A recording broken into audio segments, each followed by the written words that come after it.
Please welcome our Metaverse panel discussion. All right, that's my place, I'm sorry.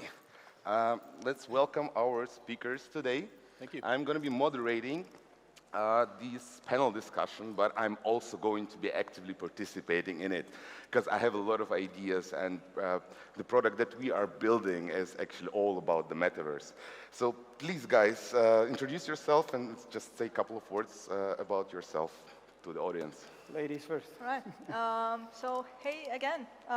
Thanks for having us today in one of the best events, as far as I see, happening in my home country, in Turkey. It's such an honor to be here with you today. I'm Deniz Ozgur, and my company we are working on the fashion metaverse. We are basically helping brands and famous designers, let's say, to transform their assets in the physical world, the wearables, into virtual spaces in an interoperable way, in a high-quality way, without sacrificing their brand heritage or design heritage, let's say. And yeah, we are a team of designers, software developers, and business people. Yeah, it's pretty much that. All right, great. My name is Jacob Williams. I work for Accenture on the Web3 and Metaverse go-to-market strategy team. And we're working on bringing some of the largest companies in the world into the Metaverse for the very first time. So we've seen a ton of interest from the biggest brands you know. They're all making significant investments, and we're really excited to see where it goes. Cool. Awesome. How you doing? Kevin Soltani. I'm head of strategy at Roybe Robots. Our mission is to provide the best quality physical robot right now for an underage, so I say under 18 demographic, but this new version of Roybe 2.0 is going to be entering the Metaverse with the partnerships with the biggest universities in the world to not just bring in our expertise in AI into the Metaverse, but also just to develop and commercialize the Metaverse as it pertains to education. So obviously it's one of the biggest industries for money making in the world, ironically. And so what is that going to look like in the Metaverse, and how are we going to build it? So that's what we're going to get into. Awesome. Thank you so much, guys. So let me introduce myself as well. My name is Ilya Orlov. I have been in the crypto space since 2016, failing projects all the time. And right now I'm being at the time point where, I really kind of got, like hacked the game, and like I understand like how these startups are being built. And our great vision is that in our team that the Metaverse is going to become the new 3D internet. And it's all about the merge between the industry of 3D graphics, pretty much the gaming industry, and the industry of this decentralized, transparent, and digital economy, which is brought to us by all these amazing blockchains that we have on the market right now. So our main topic today, even though we're going to talk about all kind of little details, but our main topic is that I would like to find out, what do you think about this, guys? Is the Metaverse going to become the new 3D internet, or is it going just to be a tokenized, online game, something like this? So what do you think, Jacob? Sure. Let's start with you. Sure. So I think the Metaverse is going to be two things: the internet of ownership and the internet of presence. With these new technologies, with XR, and eventually integrating blockchain into virtual experiences and augmented reality experiences, we end up with something that is much richer than any way that we currently interact with the internet. We end up with a way to be present with each other from anywhere in the world in a way that does not exist right now. And we bring the digital world into the physical world with augmented reality, enabling new experiences, enabling new types of vision into the world. When you look out at a cityscape, you'll see through your viewport, whatever shape that takes, all kinds of things, all kinds of rich environments that currently don't exist. And so I think eventually we'll be pulling in all kinds of things that we currently experience on 2D screens, things even things like data sets that are tabular in form. We'll be able to interact with them physically, the way that is most natural to us as humans. All right, Deniz, what do you think? Yeah, that's a very wide but great question. Well, for the early times of it's just like how you're putting it, actually. Like for Metaverse, we are obviously focused on the fashion side because that was an intentional choice. Obviously, fashion is a great tool where people, especially Gen Z and M, like to spend money on for entertainment purposes and for engaging purposes, and for your selfie. And with the NFTs for the first time, they gave us the ability to actually transform the assets to the digital space in a unique way without, like missing any legacy, any narrative behind the assets. So for the first time, it actually got meaningful for the brands, especially for fashion brands, to start, working on Web3 for the first time for real, because they don't really fear to lose their value of their products anymore. So all they know right now is they have this huge market, like research provided by, like McKinsey or Accenture.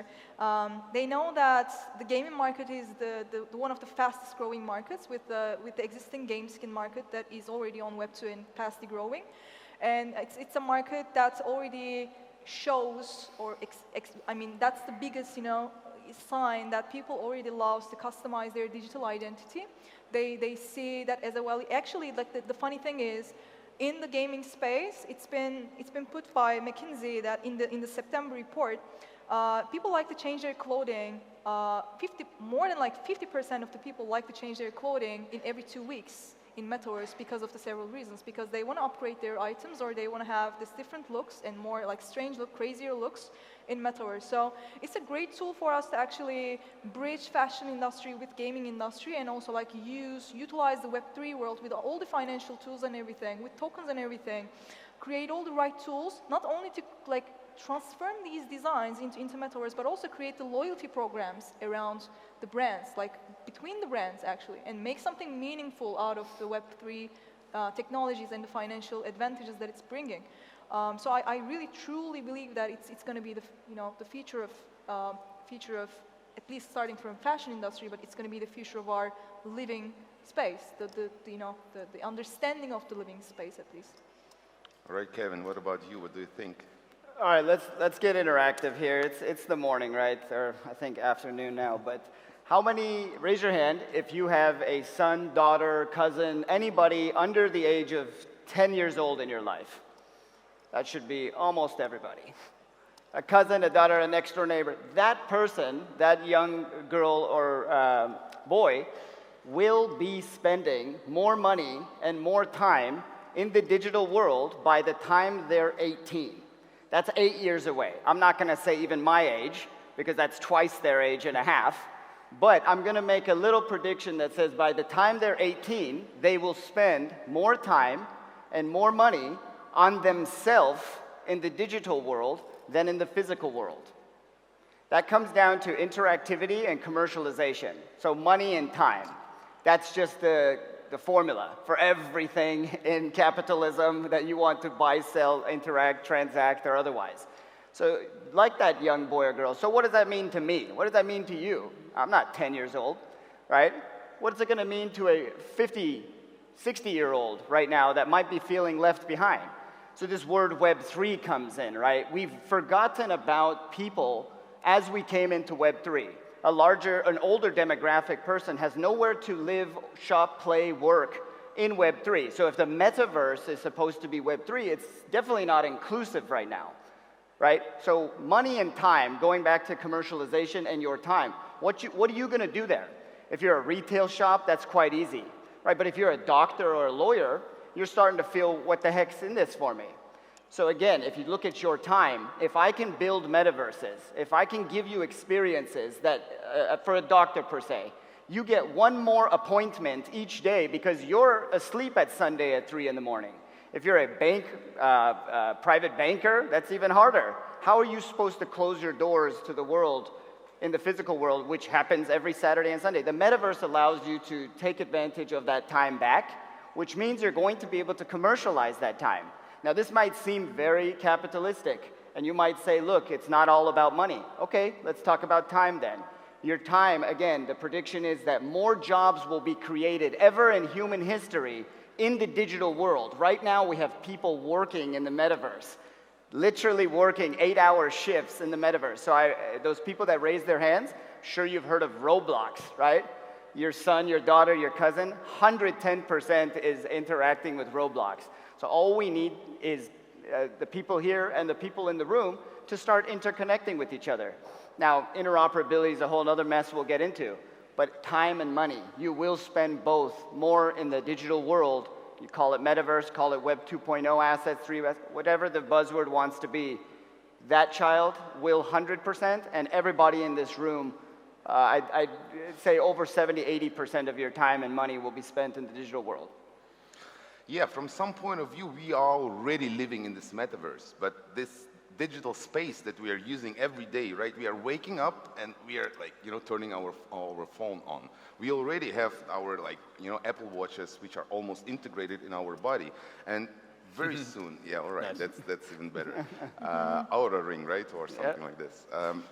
But in the nearest future, we're gonna have this Neuralink chips just installed into our brain, right? And you open your eyes and you straight away connect it. So Metaverse is going to be definitely about the 24/7 connection with this World Wide Web. I really believe that Metaverse and all these 3D immersive technologies, it's some kind of just like the new immersive, channel, like to connect to the World Wide Web. And it's super exciting. But from another point of view, okay, here I want to ask you something really important. What do you think, is the humanity right now conscious enough to go into this, fully immersive reality? Because we saw already now that social networks are driving people crazy, right? Like so many people are losing their mind. But so what do you think, how is it going to be with the full immersion? How are people going to handle it? Who is first? I can start. All right. I think we need to have a broader vision about the metaverse, and starting from the technology, I think some things needs to be discussed first. So let's start with the infrastructure, for example. Like we have this internet that is around the world, but it's still it's not like fully free, right? It's controlled by the central authorities still, and we have the Starlink coming up, but it's not enough to make everything like super decentralized, right? And about the speed of the internet, it has to be like supersonic in everywhere, in every corner of the world, in order to make sure that it's like fully adopted.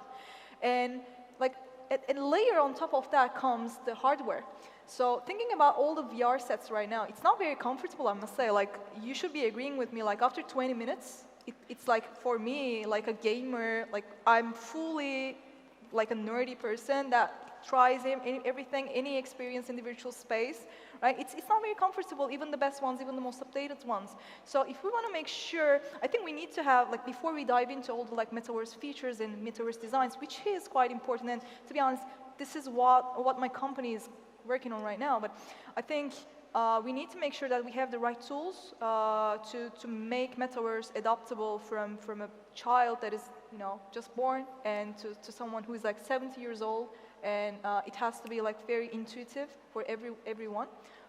So right after that, maybe that's possible, but yeah. Yeah, I also wanted to add here that I had some ideas that maybe you were talking about the kids, right? So, I mean, imagine the kids who are right now being born. So in 10, 15 years, they're going to be growing up already with existing metaverse, right? So I was thinking, what if they're going to stop using the word internet? They're just going to say metaverse, because everything what they're going to do, like play, study, hang around with friends, it's going to be in the metaverse, in this fully immersive virtual reality, additional reality, or in the mixed reality, which is going to be created by the augmented AR-like technologies. But again, let's come back to the philosophical question of how it's going to impact like the humanity and the humans' minds. Kevin?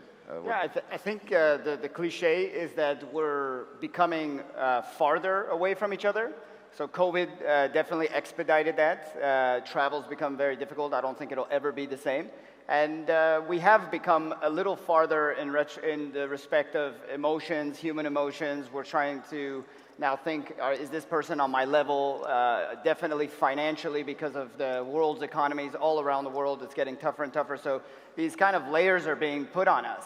So how can I break those layers down and bring us back together? And to be honest, the only answer right now is in a virtual world. I got my start, maybe I shouldn't admit this, in World of Warcraft, right? okay, World of Warcraft players. Second Life was a very popular one that a lot of people got, and it still is to this day, technically the most successful metaverse experience still to this day by daily active users. We won't go into the abysmal numbers of other metaverses out there, but look, the reality is that no one's there right now. So if we start to get onto the metaverse, I gotta believe that we're actually gonna become closer to each other.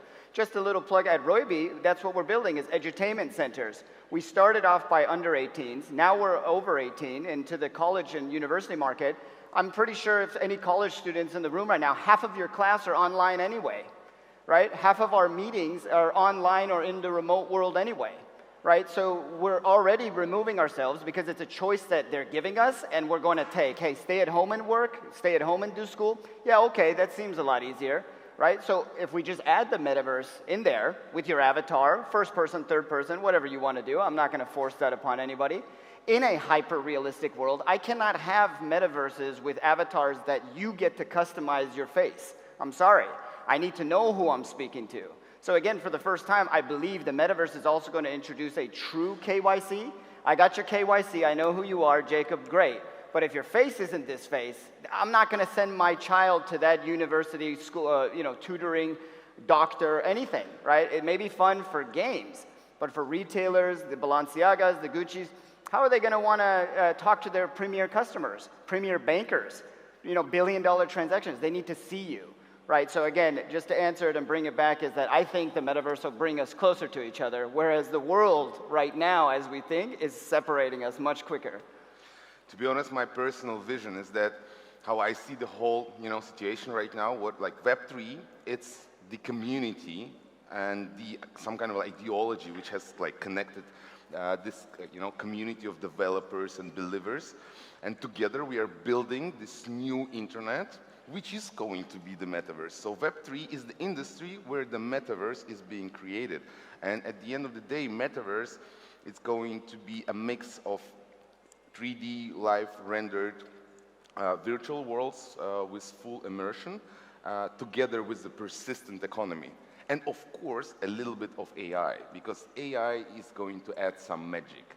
And regarding AI, I have my next question, but let's first hear what Jacob thinks about the mental side of the question. Sure, so you mentioned social media, and social media, of course, is inherently social. I think the metaverse will bring a much wider variety of types of experiences where you can be fully individual if you want, you can be with one other person if you want, or you can be with 100,000 people if you want at the flick of a switch, right? So I think to answer the question, I think it's good for mental health of people. I think you can kind of find your own catharsis in the metaverse in any kind of experience that you wish. The possibilities truly are endless when the experiences are generated and can be anything, and they feel real. They feel like you're there with a sense of presence. So I would say that I don't think that some of these pressures that we have with social media right now will necessarily be present in the metaverse, because you can choose your own adventure as you wish. If you want to fly next to Iron Man in his next adventure, you can, or you can sit by yourself and do yoga, or you can go be at a concert with 100,000 of your closest friends. So I think the potential here, both for kind of a salve to the problems we have with social media and brand new experiences that can bring all kinds of benefits to your mental health will be possible. All right, guys, so I think it's clear. It's going to be like an yin-yang, right? It's going to be the dark side, the light side, a little bit of the dark in the light side, and a little bit of light in the dark, right? Like everything else on this planet, most probably. But yeah, I hope everything is going to be good. As for me, I also see absolutely amazing potential, in the metaverse for disabled people. That's what that's what makes me feel like really great about the metaverse. Because even though I actually believe that metaverse will drive people crazy and insane, most of the people, like the same way like social networks are, taking the mind kind of a little bit in the wrong direction. I have I don't have anything against the commercial system of the world, but there is something wrong with this capitalism, right? I mean, what we saw in Web 2.0 is that corporations and governments, they have entered into Web 0.1 which was like absolutely censorless, right? And then they just created their capitalism there. And it's not so nice, but I really believe that in the Web 3.0 industry and community, we have the brightest minds and the most progressive people. And that's still the open question what it's going to be. And I think it's the battle to fight. I really believe that right now we are living in the situation of this third world war. And this third world war is happening not between countries. This third world war is happening between the new and the old people. Sometimes I have some feelings, you know, that the old politicians are trying to stop the time, you know. They're starting the wars, like, I mean, guys, come on. We have, like, AIs, blockchains, metaverses here on the table. Like, I really dream that the whole humanity could, you know, unite around these technologies to solve all the problems, to bring this sustainability, like, finally to the planet. But instead of that, we're just playing the old silly games, but again... Preach, brother, preach. That was good. That was good stuff. That's facts. Yeah, but again, it seems like it's yin-yang. And if you focus on the bright side, you'll see only the good things. If you focus on the dark side, you will see all the worst stuff happening there. But so it's always important to look into the depths, like, you know, to see everything, the full picture. And always, and I think it's very important right now to choose your side. You know, like, even though the force consists of the dark and the light side, but it's still important to choose your own side. On which side are you? What is your goal? Like, why are you here? If it's only the money, it's okay as well. Like, but I think we could, you know, we can build a real new world here, and it's so exciting to be here with you guys. So, real quick on that topic, if you don't mind me interjecting. I think there's a huge opportunity, especially in the metaverse with this Internet of Presence, for therapy, for imagine, you know, there's a disabled person who can't get themselves to a counselor or something like this. The counselor can show up in their living room and feel just as real as the conversation we're having right now.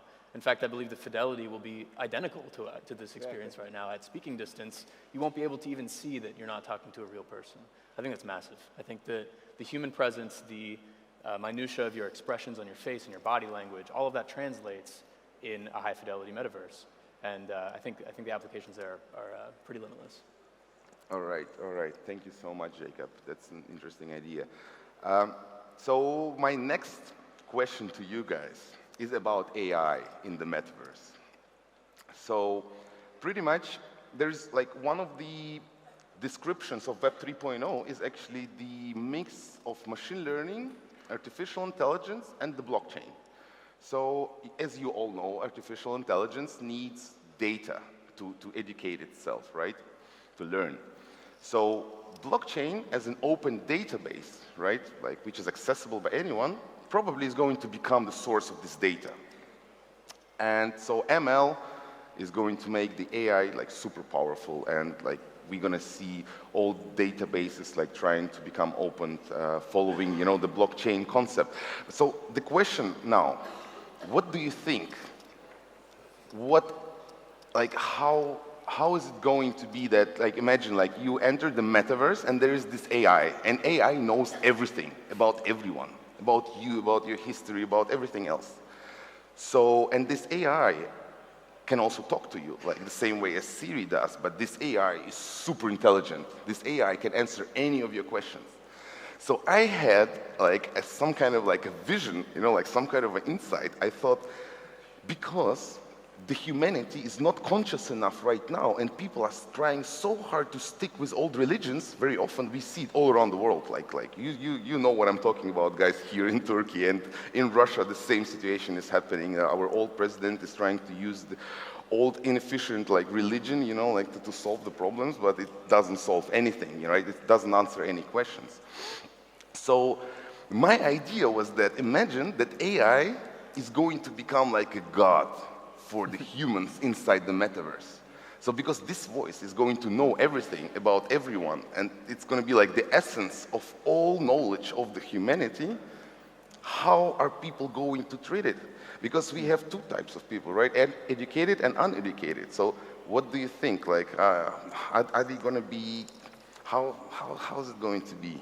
Very interesting. You guys go. No, get it. No, I mean, so our whole job at W3E Robots is AI, right? Without the internet, you can learn a child's behavior, teach it a different language, see where it's at without ever asking for feedback, right? That's the point of AI. It learns your patterns and your habits. So what does that look like in the metaverse? Again, you walk into a retail store at 3 a.m. on a Sunday in the metaverse with your avatar. Whether it's retail, it could be the doctor, it could be anything, right? Let's just go with retail. We have a fashion house on stage, and retail I do think is going to be the first best example for adoption as well. So you walk into the store, it's 3 a.m. on Sunday, you're probably expecting it to be closed, it's open. You walk in, the miss or gentleman at the front says, "Welcome back, Jacob. How you doing today?" And you kind of pause and say, "Okay, well, that was easy, you know my name." "No, are you still a size 30 jeans in washed blue and you still like the 7s? "Oh, no, yeah, actually, I do really like that. But I'm a 3130 now, if you don't mind." And at this point, you don't even know, have you been just manipulated? Exactly, because this AI, might have said, "Look, it's been 6 months since you've been back. You're 33 years old. Again, I'm just saying age, I don't know. You're 33 years old. It's been 6 months since you've been back. There's no way that you're a 30 anymore. You live in America, you've been eating good, right? You've been eating really good, right? I haven't seen you in 6 months. Are you sure you're not a 31 or a 32 size?" You'll go into the bathroom or whatever and you'll do a check and you'll probably come back and you'll say, "Yeah, I'm a 31, right? That's what AI will do to the very ground level. Now you can let your mind wander for things like law, which AI is going to take over in its entirety in the next 10 to 20 years, for sure. If you're a lawyer, if your child's under 10 and wants to be a lawyer, you should wrap that up and switch it now. Accountant, law, right? Many of medical. So AI is going to give the lawyer, going to give the doctor, going to give the retailer one more opportunity to connect with their client in a way they couldn't have ever done or known. And if you need to transact any items, where are you going to do it Sunday at 3 a.m.? So these are the questions that we need to be asking to help the brands that aren't there yet and help ourselves who are building the metaverse for other users to jump in and join. So I think AI is going to be just 2 steps ahead, not 1 step ahead in the metaverse. Well, you know, it's a great things that you've been saying right now, right? And this question that we don't even know whether the AI has understood our habits or an AI started to manipulate us. So here I'm really worried about who is going to control this AI, who is going to control this algorithm, because if one power will only control it. Like we see, for example, in this movie, Ready Player One, right? There is only one metaverse, which was created by one guy, and he controls the rules of physics there. And it means also AI is also under his control, most probably. So it means that decentralization is essential. It's super important for us. And I really believe that right now, the whole Web3 community got to realize our power. We got to realize our power. We got to stop, waiting for the regulation or denying the regulation from the governments. We must stop self-regulating. We must start self-regulating. We got to grow up. We got to realize that the Web3 is going to be the new world jurisdiction, a new world digital jurisdiction. But let's come back to the AI as a god inside Metaverse. Jacob? I think you're right that the answer starts with us. The responsible Metaverse and not tricking people into thinking AI is a god starts with us in this room. It starts with educating people about the experience they're taking part of, educating them on what these technologies really are, who built them, how they're built, what they do, how it works. Like you said, there's light and dark sides, and I'm sure there will be people who try to take advantage of these technologies and convince people that they are something they aren't, that they are somehow more powerful than they are, or that they have power over an individual, or what have you. There will be people abusing it. It's up to us to make the case for a responsible metaverse. And in fact, there's a large and growing team at Accenture completely dedicated to that, something like 200 people right now, and growing, just dedicated to ethics in the metaverse. How do we ensure that in a world of digital experiences where anything is possible, that we maintain our humanity, right? Right now, I'm sitting in the room with the most progressive people, from the world society, guys. Thank you so much for coming here. It's applause to you guys. Applause to you guys. We will define the future, and let's think about this deeply. And Deniz gonna give us her ideas on that now too. Well, about AI becoming a god. Of course, that's a huge argument that's like intriguing. I think the answer is really dependent on how you define God, right? So for me, at least, don't just shoot me right now, but for me, God is a creative engineer. So from a fashion perspective, right, when we are transforming fashion brands to the digital world, we are obviously working with the NFTs, but I know the definition of like if NFTs is right there right now. But how we position the NFTs is we see them as unique digital assets in high quality that allows anyone to join the creation process.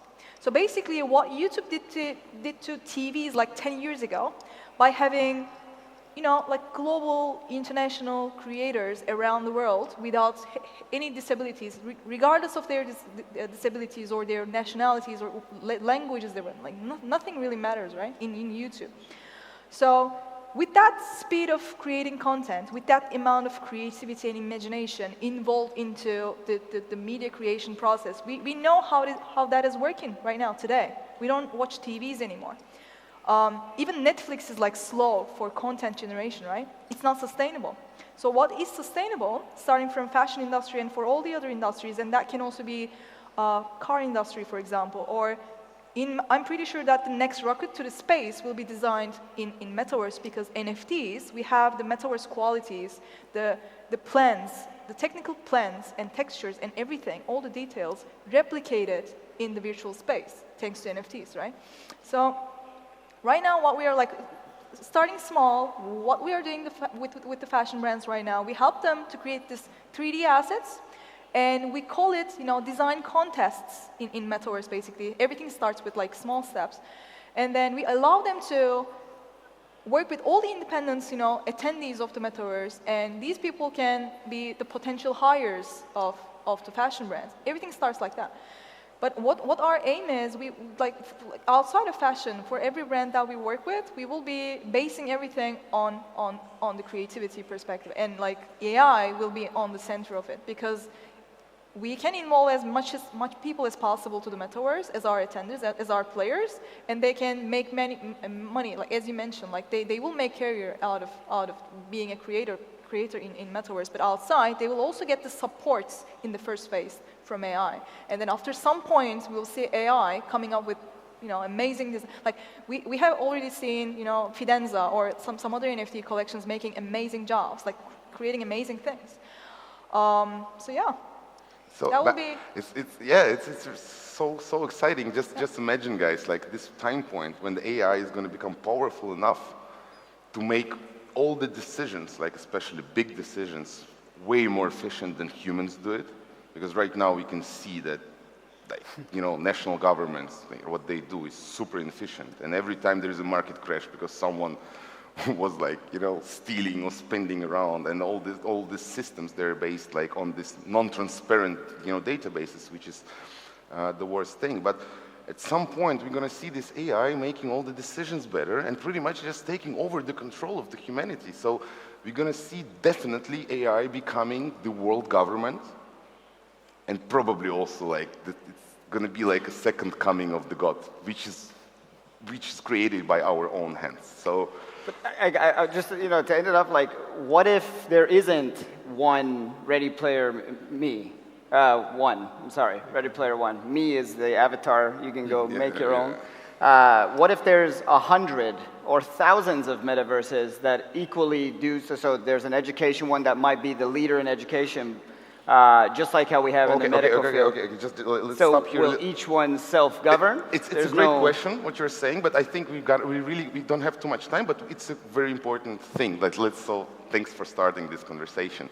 I think it's very important to separate right now metaverse projects, we call them microverses, and the interoperable metaverse. Because the interoperable metaverse, that's going to be all this stuff united in one. And you're absolutely right, there are going to be a lot of AIs. But somehow, there are also going to be integrations between these AIs. And all these AIs, they're going to be generating solutions, right, for the humans.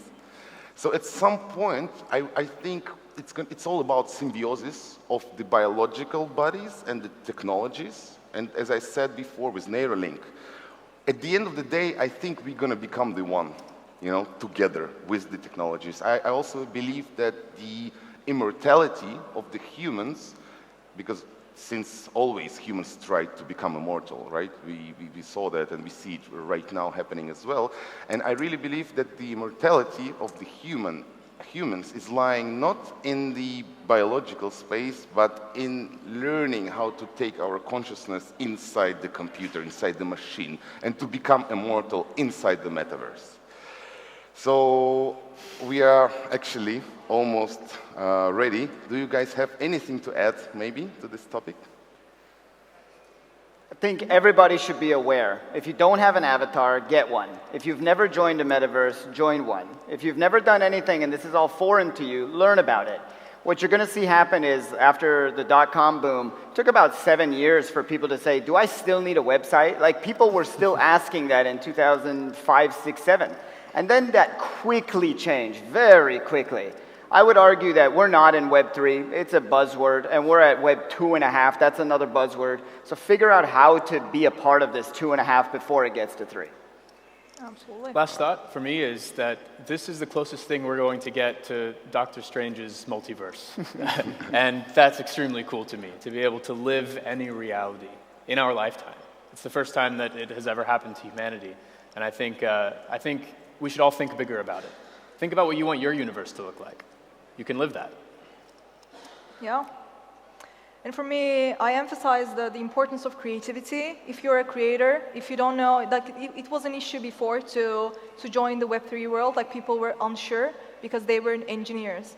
But right now with the Metaverse, I think we are, like to your saying, we are the closest to create our world, the ideal world, where we don't have any limitations, where we can take any role, where we can start a career from zero, where we can actually earn money by doing the things that we love. And I think that's what is making Metaverse the future. And as for me, in the very end, I want to say, guys, let's look into the depths, let's change this world for good, and may the force be with you. Thank you. Thanks, everyone.